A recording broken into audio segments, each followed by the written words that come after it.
Welcome to Sleuths Unleashed, unraveling criminal cases with your podcast hosts Victoria Kennedy and Susan Gonzalez. In this podcast, we dive deep into the world of crime solving, exploring both the mysteries that baffle and the breakthroughs that inspire. Whether it's cold cases, unsolved disappearances, or the innovative techniques that crack the toughest puzzles, we bring you stories that captivate and challenge the mind. Join us as we uncover the truth, one case at a time. Stay curious, stay vigilant, and let's get sleuthing.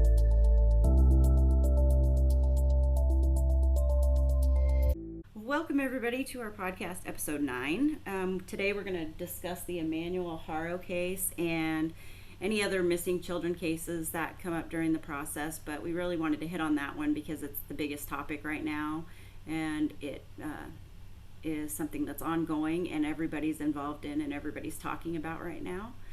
So we'll go ahead and start with, I'll let Victoria go ahead and introduce the case and just start discussing it.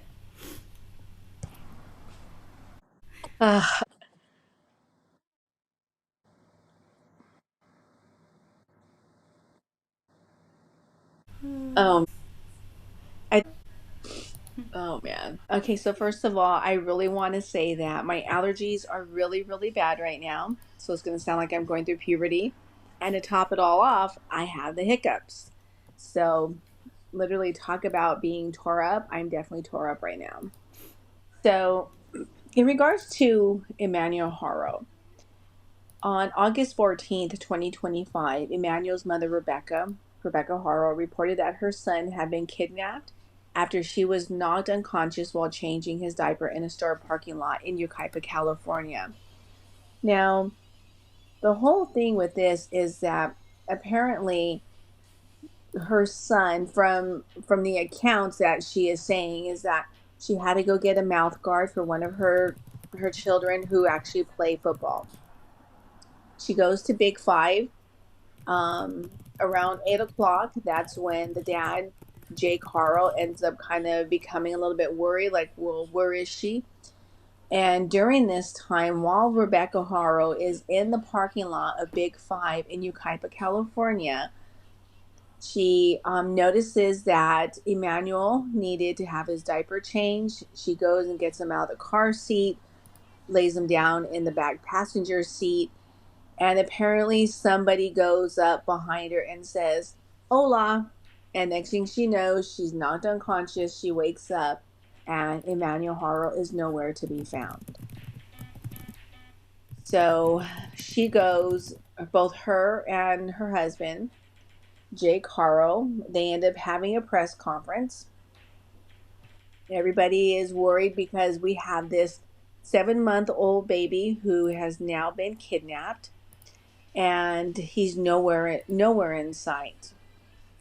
And then that's pretty much where everything kind of starts going from that point on. Now, one of the first things, as soon as I saw this press conference, I noticed that she never looked into the camera, and that obviously was a huge red flag for me. Second thing is that when she did look into the camera, it was as if she was not even there. Like, she was trying so hard to focus on her story, of her trying to change her baby. Somebody goes behind her and says, "Hola," knocks her out, and ends up taking the baby from her. Now, the third red flag was how the dad, Jake Haro, ends up talking in past tense. Was. So think about that. Anytime when somebody is talking past tense, unknowingly, they are already admitting that this person is no longer with us. Second thing, when you have a mother who is trying to make a plea to try to locate their missing infant, there's going to be tears. There is going to be ugly crying. That crying where you just cannot catch your breath. And you're going to make a plea to everybody in the freaking world who is watching this, help me find my baby. And none of that ever happened. So this brought upon a lot of suspicion. So people kind of started gathering around, wanting to know what was going on. Apparently, from what law enforcement was saying, is that at the very beginning, the parents were cooperating, and then suddenly they just stopped cooperating. They were not going to cooperate anymore. And again, I mean, this whole thing is just really weird. I mean, amongst all of the red flags that are already there, out of all things, you're really going to remember somebody walking up to you in an empty parking lot where there's no cameras and saying hola, and just, like knocking you unconscious. And she has these alleged black eyes that she got from this, which we all know that's not true. We all know that chances are that her husband may have been, I'm saying may have been because we don't know this for facts, right? But he may have been a very abusive husband. And chances are those bruises probably came from him. On August 22nd, 2025, the San Bernardino County Sheriff's deputies arrested Rebecca Haro and her husband, Jake Haro, on suspicion of their son's murder. Authorities stated that a kidnapping did not occur and that Emmanuel was believed to be deceased. Which I have to give props where props are due. I know that right now there's a lot of speculation. There's so many rumors that are going on. There's speculations that the cops are not doing what they need to do in this case, and that they have not shared anything with the public. The reason for that is they wanted to keep everything hush hush because they know that they are lying. They know that they are the main culprits in this disappearance. That's why they're not saying anything. If they were to say something, then who's to say they would not have ended up killing themselves? Who's to say they would not have ended up just packing up and leaving and racing right to the border? We're not, the area that they're in is not far from TJ. So who's to say that they would not have just made a mad dash? But along with this, and I'm really not going to get too much into their family history, but let's just say that this is not the typical family. Now, we all are going to have a little bit of craziness in our family. I know my family is not perfect. I have not met a perfect angel, I guess we could say, family. But the one thing in regards to my family is that we're not murderers. We're not murderers. And for him to go and make up this long driven obstacle course, basically, of what was going on, it's pretty much a lie. So from that point on, everything just continued to boil up. People were starting to become irritated. The cops started going to their house. The neighbors and the community and people from different states started to show up. But the thing with that is that when people start showing up from different states, this is what causes confusion. This is what causes chaos. And this is how rumors begin to be started. So, since the arrest, I want to say I've heard maybe about a good 15 to 20 stories that the baby has been found, which he has not been found. I want to clarify that. As of today, Thursday, August 28th, at 3:28 p.m., he has not been located. If the baby would have been located, we would know. Areas would have totally been, off limits to the public. There would have been helicopters, there would have been forensics, there would have been pretty much just about everyone there. There would have been a coroner. I mean, massive presence of law enforcement, but that has not yet to happen. So as both Jake and Rebecca sit in jail waiting for their trial. And even though there's not a body, they know that the baby is no longer here with us. Now, there has been two different stories that have been said. First, Jake said that he was sleeping and he accidentally rolled over on the baby and ended up killing him. And he pretty much just put him in a black bag, tossed him somewhere out in Gilman Springs. Okay. Then the second one is he bundled him up and pretty much threw him away in a trash can. So, which story is going to be true? None of them. I watched the video. When I first saw the mom's interview, I just knew it was bullshit from the beginning. And I'm just going to say it. Like, I knew that they did something to him. I knew that they didn't go to this store and he get taken from her, especially when she says the kids were there. So I was kind of like, well, wouldn't the kids know if the baby was with her or not? Or wouldn't they be able to? Because they were inside the store. So I would assume that these kids are going to know when this baby disappeared, too. And then it just, her demeanor, she did not look like she was that sad. Like it had something that had just been taken. It's almost like she had a few days to wrap her head around everything that went on. Do I think she did the murder? No. Do I think the dad did? Yes. And I think he was just kind of he was right beside her, and I kind of think, she's been through a lot, and she's probably, a huge domestic violence case right there. Bad abuse, and I don't think she wanted to say anything. She's also had the chance to say stuff, and she hasn't come out against him yet. But I do think that family, there's some serious issues there. Plus, his previous, so that's where I get lost. So the daughter that was beaten when she was 10 weeks old, is that the same mom? Or do you know that? No, I believe it's a different mother. Yes. Because I was trying to research that, and I don't think she's really been brought out because she doesn't have custody either. It's like with one of the family members. So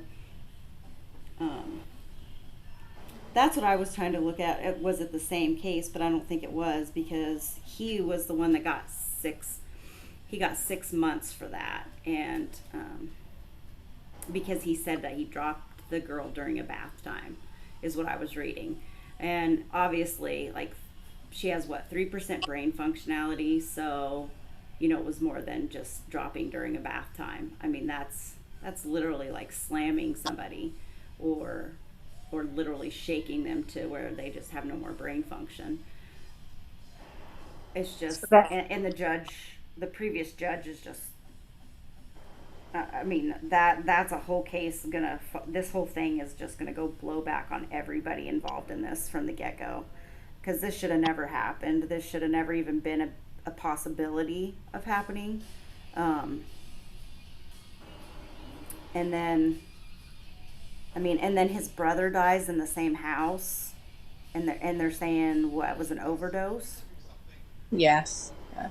I mean, isn't that just kind of strange that you've got all these things happening at this man's house in his presence, and all this loss and this, like, it's just weird that this guy has so many odd things happening around him, and people dying and things, and just the abuse. The guy seems like he's, well, when you see him on television, he acts like he's perfectly, fine, and there's nothing wrong with him. But of course, that's a cover-up, and he's just a sick individual. And I don't think he has any regard for anybody. And he thinks he was going to get away with this. I mean, the planning and the plotting for trying to even do this cover-up was crazy. I mean, everybody saw them looking around, trying to find out different places where there was no cameras. And they still, and cameras are so hard to tell these days that it's the fact that they didn't realize there was a camera across the street that could kind of see their car. So to be able to see her car and her fall with nobody around her, it was just more of a way of making it look like she was on the ground if somebody happened to come out the store at the time. This is what I think. She put herself down there. I mean, obviously she was beaten prior to that. She never even went into that store that day. I mean, so it was all just planned out. It was just the whole situation is strange. The way they tried to do this was just strange too. And to be out in the middle of nowhere. I mean, you're out in the middle of nowhere anyways. And I mean, that baby could be anywhere at this time. And with the wildlife, it's going to be hard to tell unless they give up an exact location of where they put him. It's going to be hard to tell where they put him. And like you said, nobody's sat here and said where he's at or the body's been found or anything like that. I know there's a lot of things out there, but I have not seen anything where I've seen where people try to say the body's been found, but it hasn't been found. So, and we'll all know when it has. We'll all know. Oh, absolutely. No. Absolutely. No, we definitely will. But I wanted to touch on something in regards to what you said, kind of going back. Now, in 2023, he was convicted of abusing his infant daughter, who is now permanently bedridden with cerebral palsy. So they're saying that Jake Haro entered a guilty plea to a charge of willful child neglect in 2023 after his 10-week-old daughter exhibited signs of severe child abuse. Jake had his prison sentence suspended in that case, and less than 2 years later is charged with murdering his 7-month-old son, Emmanuel. So, if I were that judge, I would feel like crap, to be honest with you. Because of that judge, this is number one reason why all this has happened. And then it also brings up another interesting case. In October of 1994, Susan Smith. This is another one that when the mom said that she was carjacked from an African American male, but then it turns out she actually ended up drowning her two sons. So it was really, the whole thing with this is that once I saw the very first press conference I saw the parents doing, immediately Susan Smith totally popped up into my head. And, and then from there on, it's just that those numerous red flags kind of kept going and going and going, which I already knew that the parents were guilty in regards to that. But then, now that we look at things, I don't even think that she knows where the baby's at. This is a guy who he's controlling. He's a narcissist. And I could literally see him saying, well, why am I going to tell you? You'll just end up ratting me out. So I really don't think that she knows where he's at. I could be wrong, but that's kind of what I'm feeling. Because she would be the first one to say, I know where he's at, but she hasn't. And then in one of the videos when they had their court hearing on Tuesday, he's not looking at her, but she ends up looking at him. It's like she's looking for that approval, or what is he doing? So that right there shows me that he's all in this for himself, and he can care less about Rebecca. Well, yeah, because he's going to cover his own hide. He doesn't want to go down for it by himself. So he's not going to tell anybody where the body is. I think he knows. I think he did it. I think he took the baby out and did whatever with it. And then they concocted this story afterwards, and that's what he got her to agree to give that story. And he's got some kind of hold over her. And I think, like I said, it's domestic abuse. I mean, if you've ever been in that situation, it's not easy to get out of those. And a person's mind is not easily persuaded just by talking to somebody else. You have to kind of rewire that person's brain to believe that that person is not going to do anything to him, especially if he's threatened her or threatened somebody else or threatened her other kids. There could be so many reasons that she's not speaking right now. and telling, because I think she knows what happened. I don't think she knows where the baby is. Yeah. That's my thought, is that I think it happened and she knows, and she maybe watched it, but she does not know where the body is. So because he's the only one that's been talking and leading them around all over the place. I mean, he has them going all over the place looking for this baby. If he knows exactly where it's at. He's just playing that game right now. That's because to him, he thinks it's funny. And, regardless that there's a body or not, he's still going to be put away.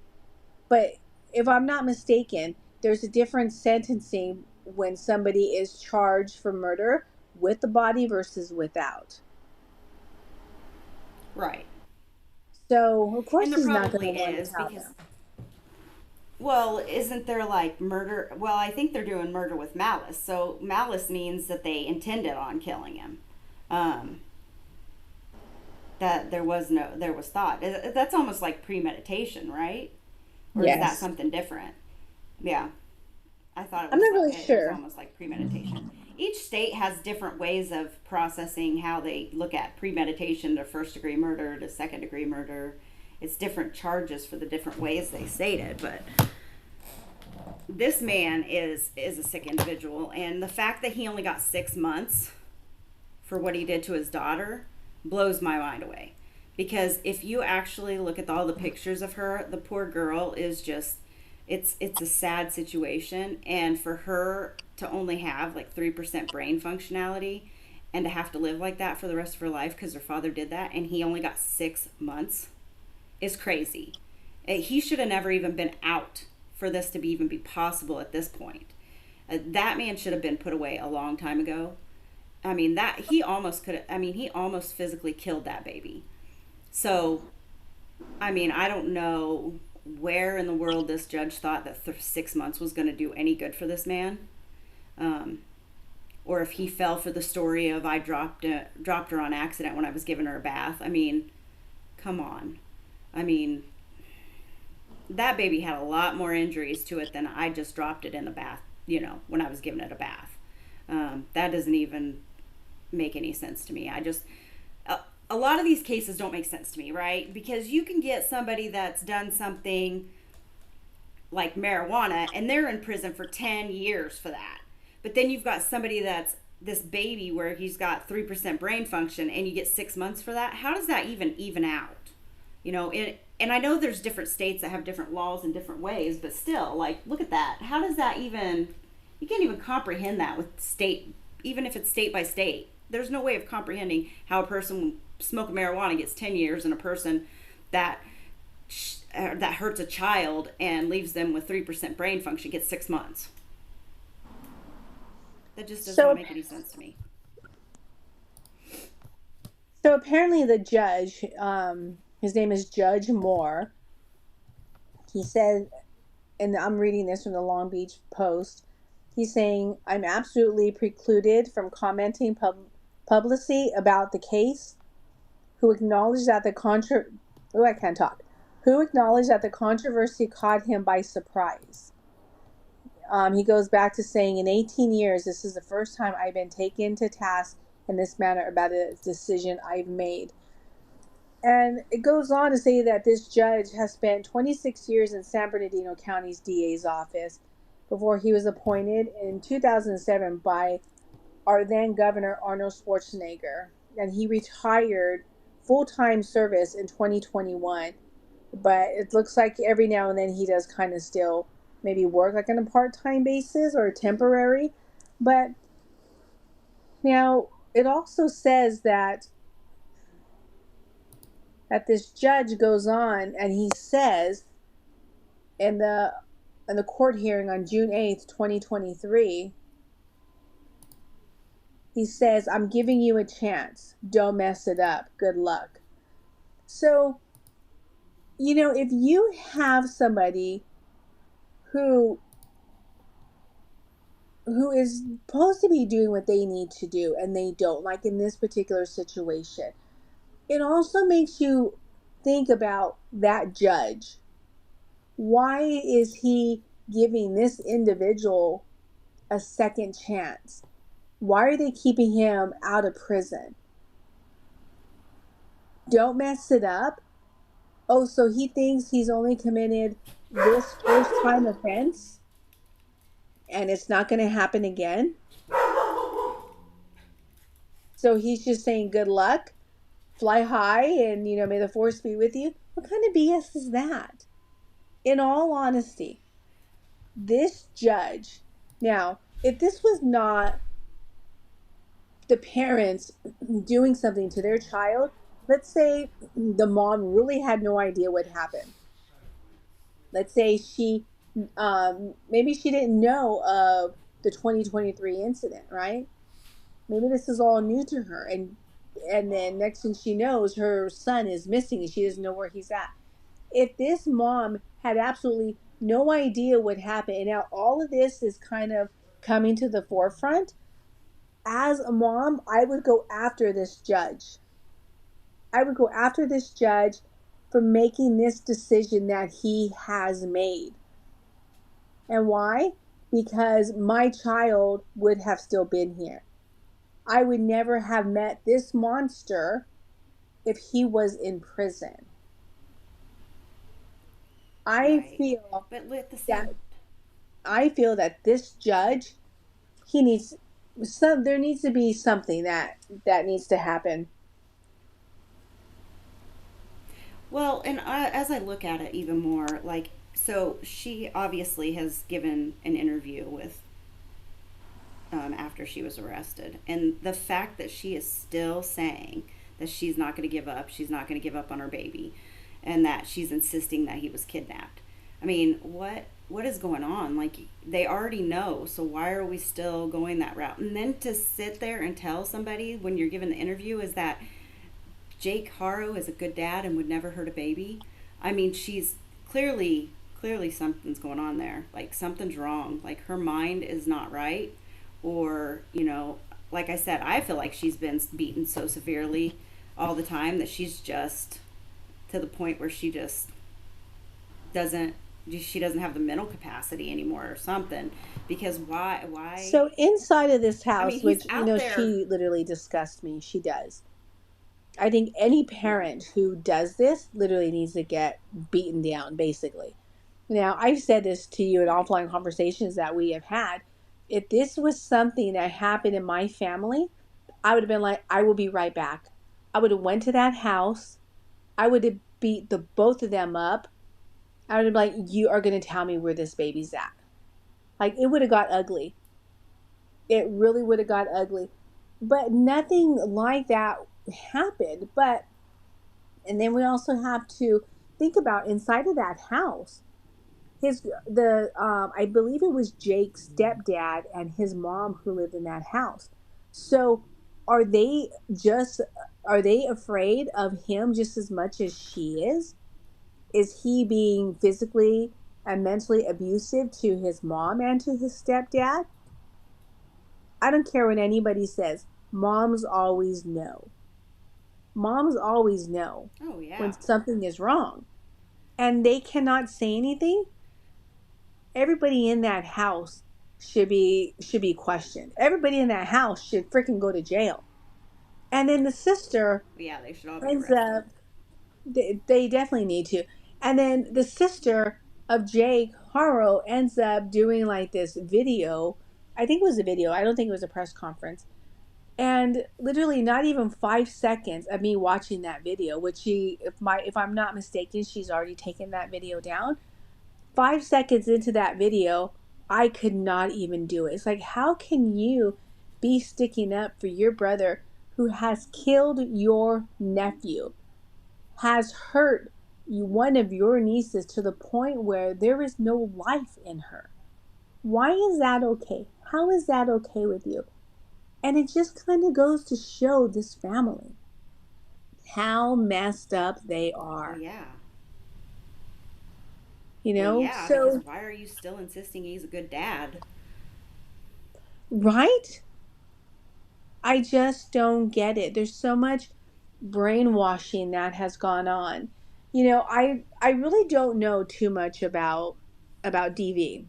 I've never been in this situation. I've never had anyone in my family who's been in that situation, nor have I ever had any friends in that situation. So, from the things that I've heard and like podcasts I listen to, stories I've heard on online, from my understandings, and I know you'll have a better understanding of this, but they literally are manipulated to the point where they lose who they are. They lose their whole identity. They can no longer distinguish versus what's good versus bad because they are mentally and physically beaten down so badly. Is that correct? Yeah, and that's what I'm saying about her is like she's almost like it's to the point where she's just not even there anymore. Like she just automatically believes everything he says. Like she does, maybe she's not even in reality because, after you've been beaten so many times and broken down and just talked to a certain way, you see these people come in and their brain is just set to that automatically, and you have to literally, it takes a lot of work and a lot of time to rewire a person to think a different way. And it's almost like that's what she thinks. Like he's even out on the highways showing, like walking with the police on highways, and she's still sitting back there saying that he's a good dad and this, that, and the other, when why is he out there walking on the highways if he hasn't sat there and said that he believes the body's here or here or here? You know what I mean? So he's already admitted to something at some point, and he's going out there leading him to different places.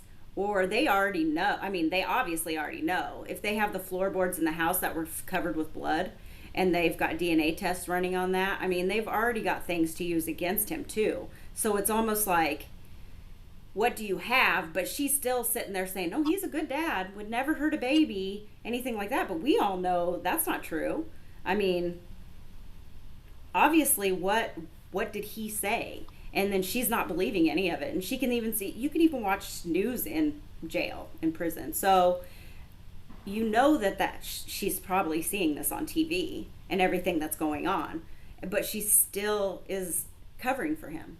Or her mindset is just stuck on that. It's just stuck in the presence where she thinks he's a good daddy, would never hurt a baby, and, maybe I have no idea, but something's going on in that house that all these family members just don't think that he's a bad person. Like he's just done things to all of these people. And once you're a mean person like that and you abuse people, you never know if he abuses his mom either and he abuses all these people around him. I can honestly say he's probably in there mentally and physically abusing everybody. And the other children, what about the other children? I mean, that's another thing. There's more kids involved in this, right? I think she had two other children that were in that house, but the grandmother, which I think it's Rebecca's mom, who went and got them. So I don't know. I think, well, let me back up. If I'm not mistaken, I heard that social services went to the house, and I'm assuming that the grandmother, who is going to be Rebecca's mom, was there and actually took the kids. But, when you have this guy, and kind of to add on to what you said about being verbally abusive to everyone in that home, I really do think that. I really do think that is the number one reason why his family doesn't want to talk. If that was my brother, I would be so sickened knowing that he had done this not only to my nephew, but also to his own child. I literally would have taken a baseball bat. Like, you're going to tell me. Like, we're hashing this out now and you're going to tell me.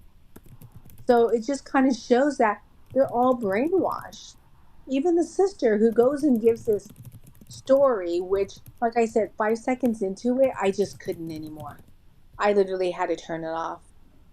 But, him going out and they're searching for him, for the baby, and they're not finding him.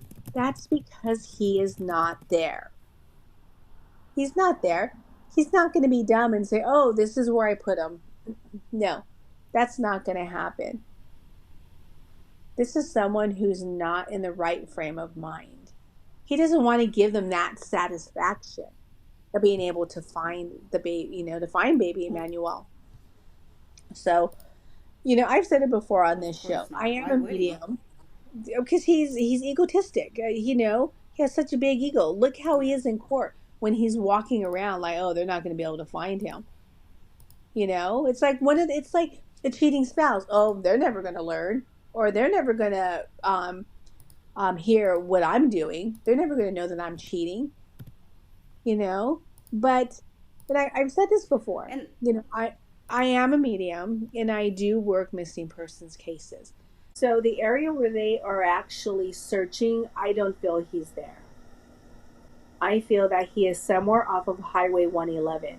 And if you look at a map from their home going to Highway 111, I'm going to say it's probably about 3 to 5 miles. It's not far from their house. So I don't think, well, it's not that I don't think, I am not feeling that he is in that area where they are saying that he's at.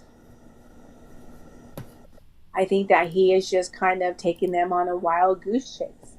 So if anyone knows who the lead detective is or knows an email for the lead detective, send him this. Send him this and let him know that, he can do whatever he wants with this information. I know that there's times when law enforcement, they want the facts, but a lot of times there's people just like me who have that extra sense. So you can let that detective know. He can reach out to me. He can contact us directly via this podcast. So I feel he's off Highway 111. I really, really do. I also feel that he's buried in a shallow grave.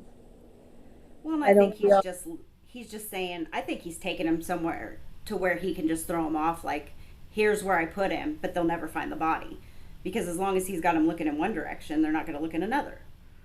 no. And then there was apparently there was a sighting of the baby. I want to say Kern County or somewhere. It was like 3 hours away.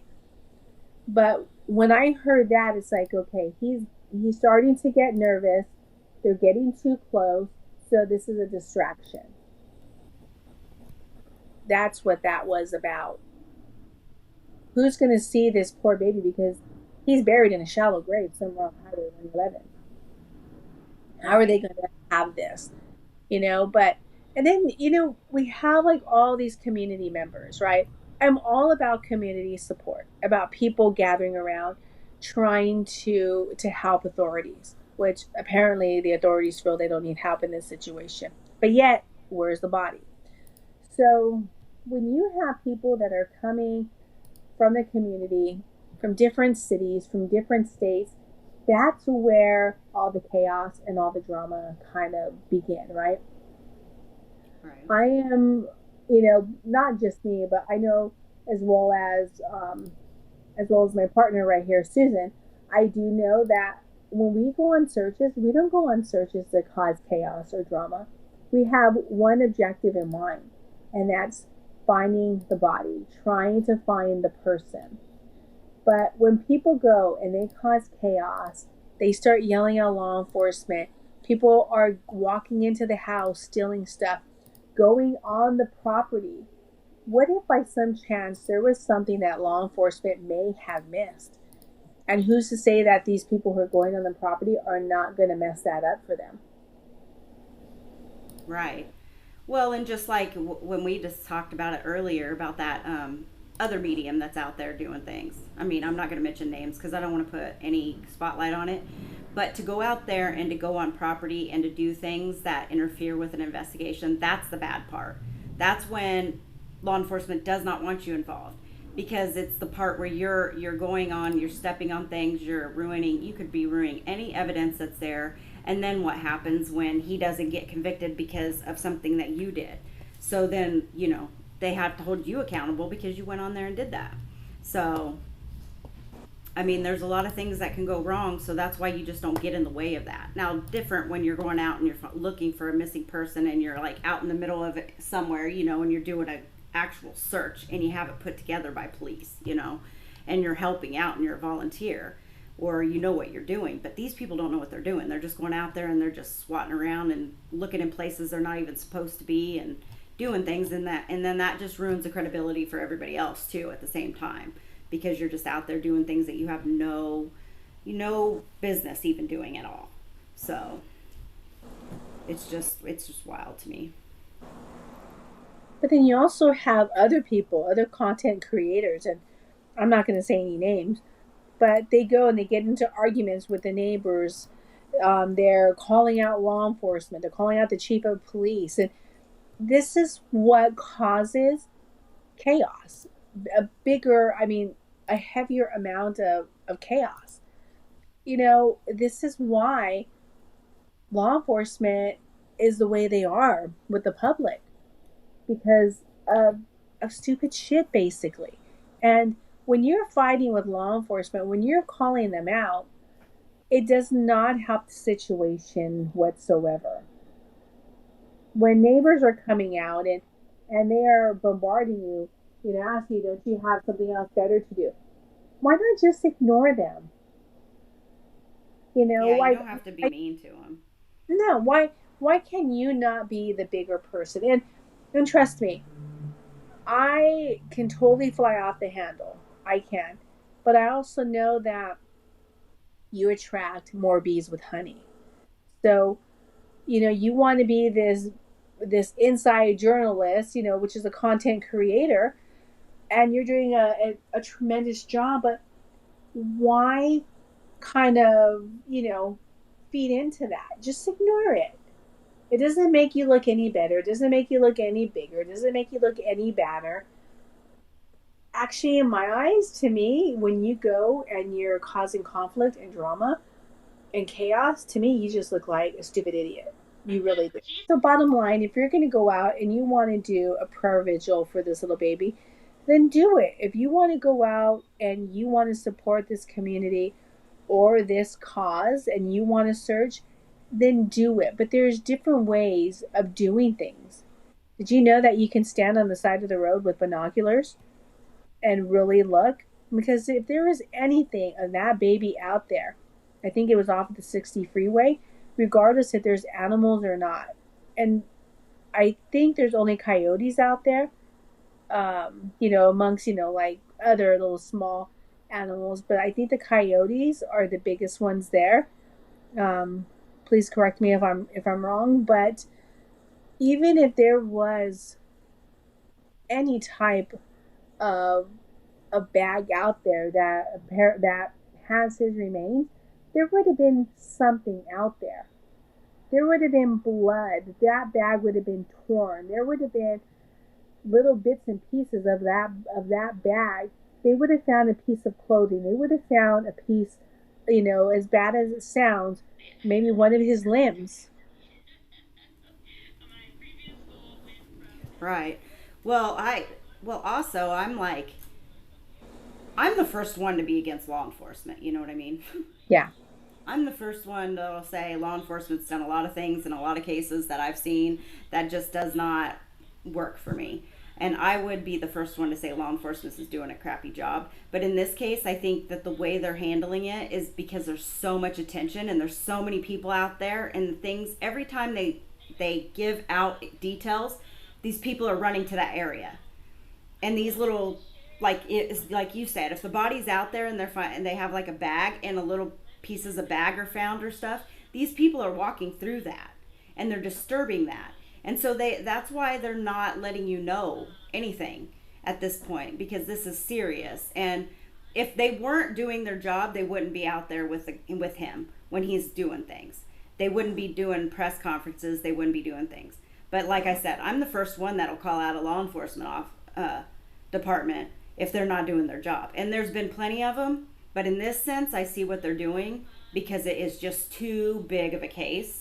And it's too widespread that there's too many people coming to the area and doing things that they shouldn't be doing and messing with the investigation. And you definitely do not want these parents to go free on a technicality because somebody out there decided they wanted to do their own investigating skills and mess something up and touch a piece of evidence, or, walk on something that they shouldn't have walked on, or, it could be anything at this point. Once you touch something and it's got your fingerprints on it, then it automatically is going to be one of those things where a judge can just toss it out in court because somebody touched it and now the other person's not on there, or you can't find their DNA, or your DNA mixed with theirs and it messed it up. There's a lot of things that can happen. So that's why you don't do that stuff. You cannot do that stuff.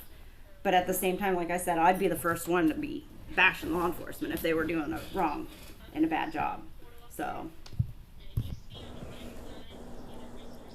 Yeah, it's one of those very heavy publicized cases. A lot of information is not being shared, and chances are it's because they really don't have a lot of information. I mean, they're able to obtain video footage from the cloud, which that has not been shared with. They have video from the liquor store. I have not seen that video. So, at this point, it's all about being able to find that baby. It truly is. First they said he's 7 months old. Comes to find out he's nine months old. And who's to say that his family did not even help him? So I think wherever this baby is at, like I said, I feel he's off of the Highway 111. I also feel that there's going to be, maybe there's going to be a shovel out there. Who knows? Who knows what you're going to find out there? And because it is literally in the desert, if you're walking by and you see a shovel, people are going to think, oh, somebody must have lost something. Why? Because it's in the middle of the desert.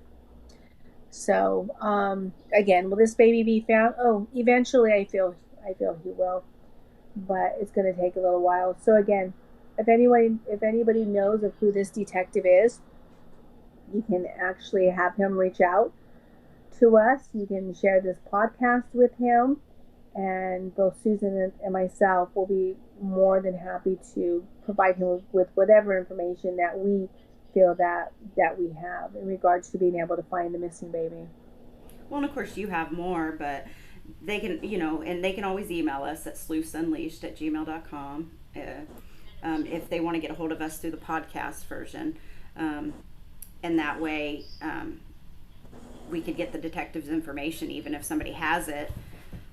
But like I said, I think that this case, there's too many people out there trying to get fame and fortune from this, and that's not what we want.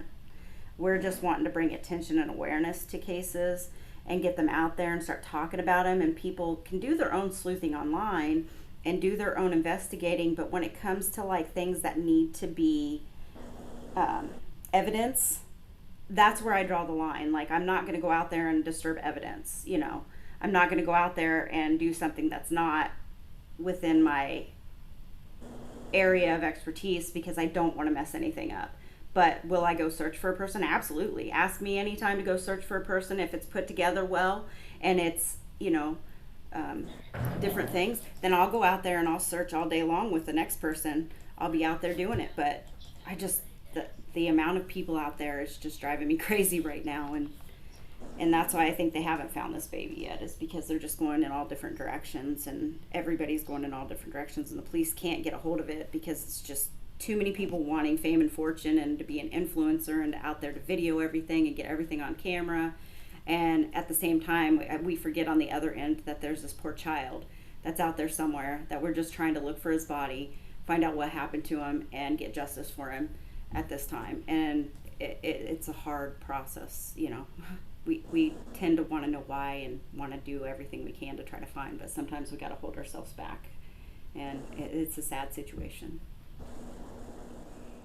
It is. And if I can just make one more quick little comment. As we mentioned, we're not going to say the name of this medium, but just know that if you have somebody, I think they actually call themselves a psychic medium. If you have somebody who's out there and they are saying they're a psychic medium or a medium, whatever, and they are causing drama or chaos, and you really need to rethink what they want, okay? And like I said, I'm a medium. Am I always right? Absolutely not. I can always say I'm never right. But at the same time, I don't go out there causing problems or talking crap to law enforcement. I don't jump on a live and say, well, if you don't like it, get off my page. Where are you at? I'm over here. There's a lot of times when people in general want to help, but maybe they can't. Maybe they have mobility issues. Maybe there's just other reasons. Maybe they're too far. And if you have someone who has made that decision to come from another state to help, then it should not be all about the fame and fortune. Because I can tell you, on the searches that I go on, nobody ever knows. And that's because I'm not about the fame and fortune. The only ones who know where I'm going are my son and my wife. I went on a search, I think like a week or 2 weeks ago. And as much as I wanted to tell Susan, I didn't tell her until after the fact. So again, it just kind of goes to show who's after the fame and fortune, who's not after the fame and fortune, and want to truly, truly help. And these so-called psychic mediums, when they go and they're causing chaos and drama, well, first of all, it really pisses me off because it makes people such as myself who do the total opposite have to work 10 times harder to be able to get law enforcement's attention. And this is a perfect example of why. So I'm just going to leave you all with that. Well, that is the end of our podcast this week. And like I said, if you have any information and want to reach out to like Victoria, you can email sleuthsunleashed@gmail.com. We also have, all social media platforms. So if you want to reach out to us that way, you can as well.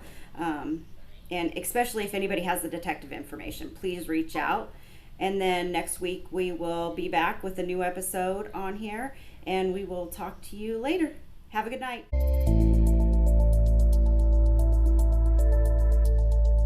Thank you for joining us on Sleuths Unleashed, Unraveling Criminal Cases. We hope today's episode sparked your curiosity and gave you a fresh perspective on the art of crime solving. Don't forget to subscribe, leave a review, and share this podcast with fellow sleuths. Stay vigilant, stay curious, and until next time, keep unraveling the mysteries of the world.